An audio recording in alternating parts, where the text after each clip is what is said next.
If you enjoy our content and think this is important material, the best compliment you can pay is by sharing this with your friends and family. This helps us out a lot. Also, if you enjoyed today's program, please like, comment, share, and subscribe to this podcast. We would love to hear from you.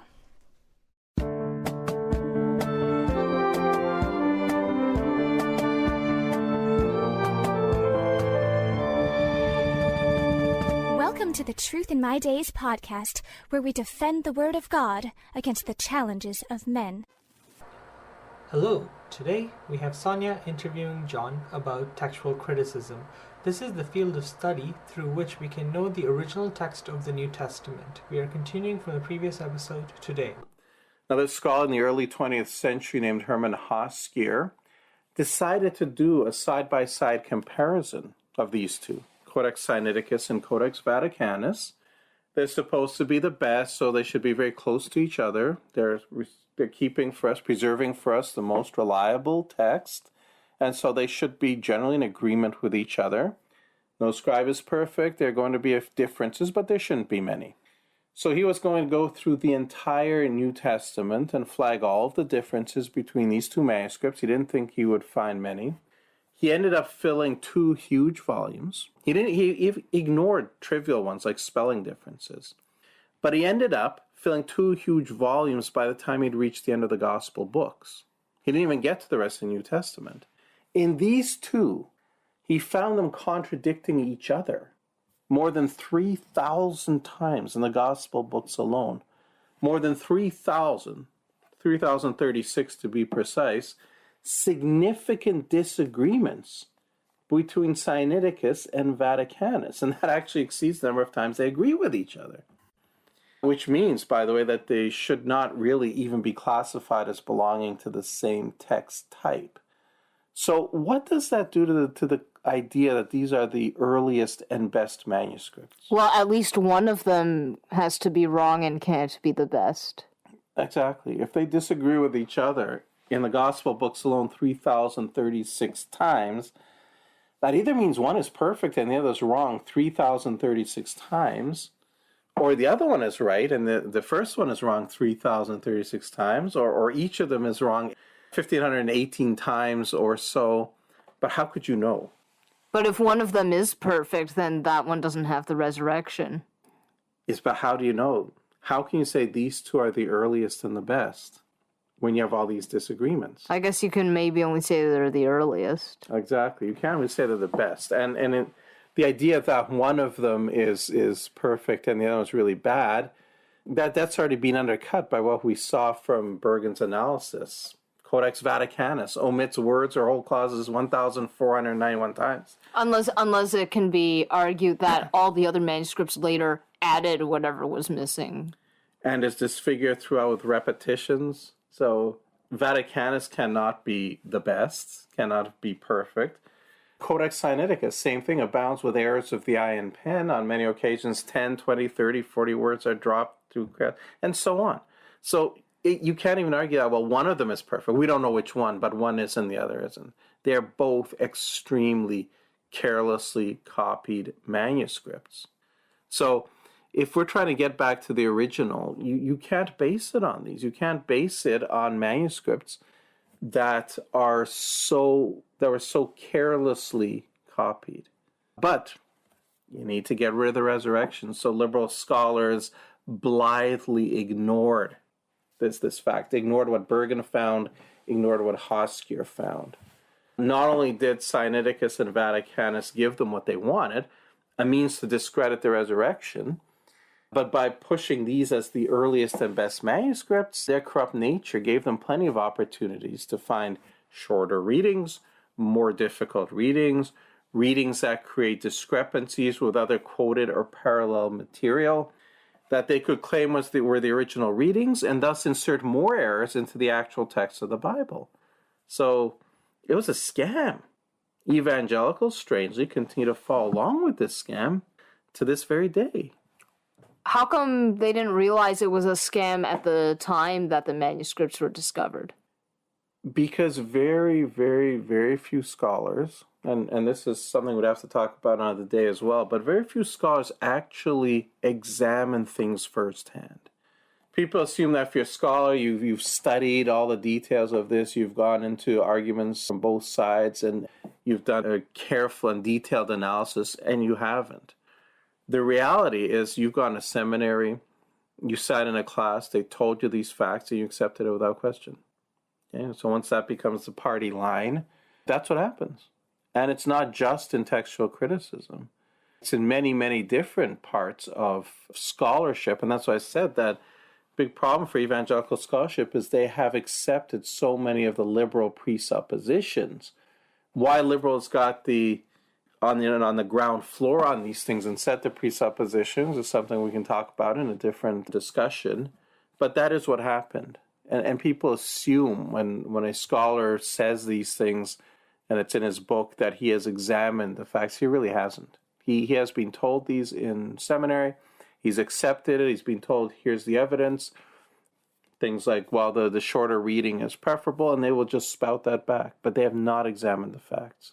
When they tell you that Sinaiticus and Vaticanus are the earliest and most reliable manuscripts of the New Testament, they believe that. That's what they heard. They never questioned it. But it's not true. And sometimes they will say things that just really make you need to shake your head.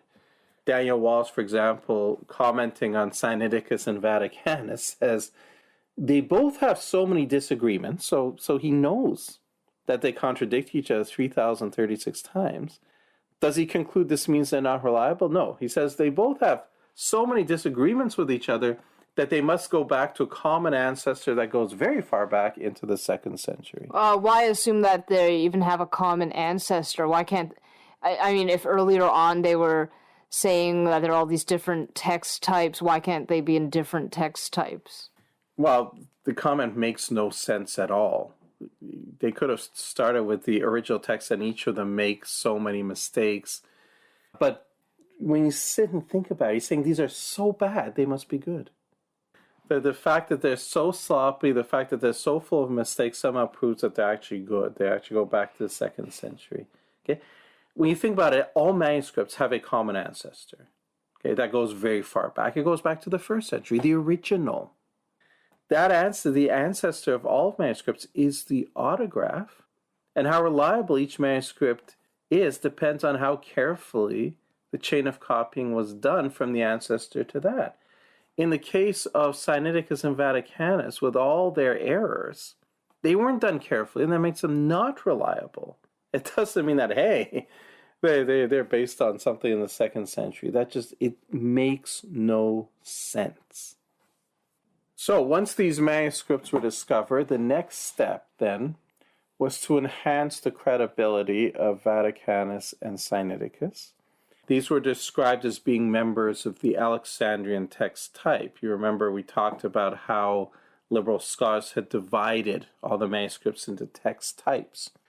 So these were proclaimed to be members of the Alexandrian text type, and it was necessary to promote this text type, with all its variations and discrepancies, as the best one. In other words, the one closest to the original New Testament text. And to do that, it was necessary to destroy its rival, the Byzantine text type. We mentioned that one as well. Weren't there at least 3 families mentioned? There was the Western one, but as I say, there's only one Greek manuscript that is classed as Western. They tend to class Latin manuscripts as Western, but there's only one Greek manuscript. So they will say that it's better than the Byzantine, but really it's the Alexandria one that they concentrate on as being closest to the original. And the Byzantine is the one they want to get rid of. That's 95 or so % of the manuscripts that are carefully copied. They agree with each other. There's not these kind of crazy contradictions among them that you see in Vaticanus and Sinaiticus. And they don't have the errors in them. They're not missing the last 12 verses of Mark.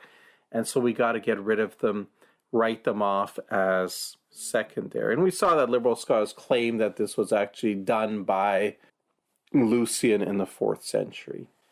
But along then come two British scholars, Brooke Foss Westcott and Fenton John Anthony Hort.